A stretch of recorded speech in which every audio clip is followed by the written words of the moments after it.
Good morning, Year 2. Welcome to your Wednesday's guided reading lesson. We're going to continue reading Fantastic Mr. Fox. We're getting very close to the end now. We're on chapter 15. So yesterday in chapter 14, Badger started having doubts. Now, why did Badger have doubts? That was one of your questions. And it was in fact because Badger was really worried that they were stealing and he didn't think that stealing was okay. What do you think about that? Mr. Fox said that it was okay because the farmers were trying to kill them and they weren't trying to kill the farmers. The animals were just trying to stay alive. But on the other hand, Badger still thinks it's wrong because it is stealing. So what do you think about that? It's an interesting question. Okay, we're going to go into chapter 15. And chapter 15 is called Bean's Secret Cider Cellar. Mr. Fox examined the wall carefully. He saw that the cement between the bricks was old and crumbly, so he loosened a brick without much trouble and pulled it away. Suddenly, out from the hole where the brick had been, there popped a small, sharp face with whiskers. "Go away!" it snapped. "You can't come in here. It's private." "Good Lord," said Badger. "It's Rat." "You saucy beast," said Mr. Fox. "I should have guessed we'd find you down here somewhere." "Go away!" shrieked Rat. "Go on, beat it. This is my private pitch." "Shut up," said Mr. Fox. "I will not shut up," shrieked Rat. "This is my place. I got here first." Mr. Fox gave a brilliant smile, flashing his white teeth. "My dear Rat," he said softly, "I am a hungry fellow. If you don't hop it quickly, I shall eat you up in one gulp." That did it. Rat popped back fast out of sight. Mr. Fox laughed and began pulling more bricks out of the wall. When he had made a biggish hole, he crept through it. Badger and the smallest fox followed him. They found themselves in a vast, damp, gloomy cellar. "This is it!" cried Mr. Fox. "This is what?" said Badger. "The place is empty." "Where are the turkeys?" asked the smallest fox, staring into the gloom. "I thought Bean was a turkey man." "He is a turkey man," said Mr. Fox, "but we're not after turkeys now. We've got plenty of food." "Then what do we need, Dad?" "Take a look around you," said Mr. Fox. "Don't you see anything that interests you?" Badger and the smallest fox peered into the half-darkness. As their eyes became accustomed to the gloom, accustomed means they've got used to, so their eyes have got used to the dark. As their eyes became accustomed to the gloom, they began to see what looked like a whole lot of big glass jars standing upon shelves around the walls. They went closer. They were jars.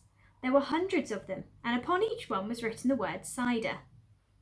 The smallest fox leaped high in the air. "Oh, Dad," he cried out, "look what we found! It's cider!"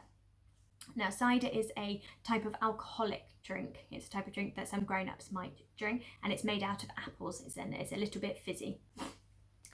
"Exactly," said Mr. Fox. "Tremendous," shouted Badger. "Bean's Secret Cider Cellar," said Mr. Fox.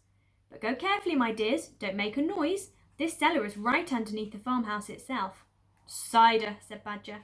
"It's especially good for badgers. We take it as medicine. One large glass 3 times a day with meals and another at bedtime."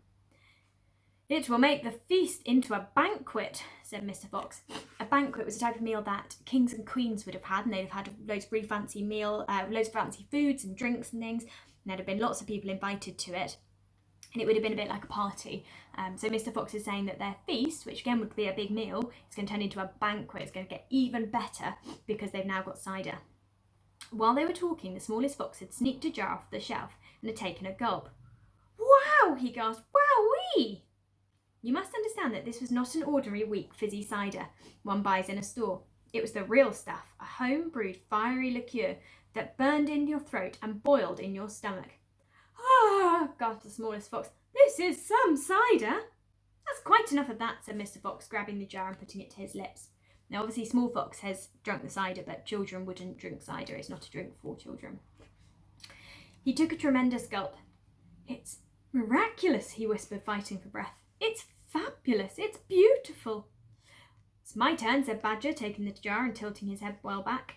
The cider gurgled and bubbled in his throat.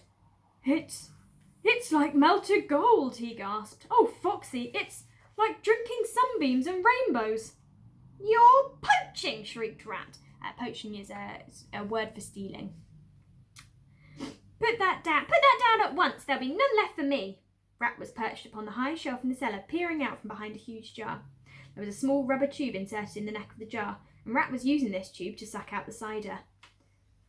"You're drunk," said Mr. Fox. "Mind your own business," shrieked Rat. And if you great clumsy brutes come messing about in here, we'll all be caught. Get out and leave me to sip my cider in peace."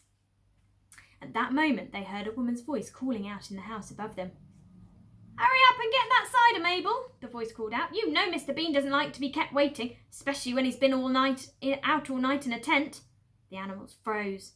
They stayed absolutely still, their ears pricked, their bodies tense. Then they heard the sound of the door being opened. The door was at the top of a flight of stone steps leading from the house to the cellar. And now someone was starting to come down those steps. And that is the end of chapter 15. So your questions this time are: number 1, what 2 words describe the bricks in the wall? Number 2, who is hiding in Bean's cider cellar? Number 3, what did Mr. Fox want to take from Bean's cellar? And number 4, why did the animals suddenly freeze and stand still? Okay, now I want you to think a little bit as well as answering the questions. You don't have to write this down, but I just want you to have a little think. When they go into the cellar, Rat is saying that they are stealing and that they shouldn't be there because they're stealing. However, Rat is also stealing, okay, and Mr. Fox is now stealing some cider. Now, the reason that he said that it was okay that they were stealing was because they needed food, otherwise they would starve. But do they need cider to stay alive? It's an interesting question. Just have a little talk to your grown-ups, or just a little think in your head about whether you think what Mr. Fox is doing is right. There's no right or wrong answer. It's just your opinion of what they're doing, your ideas.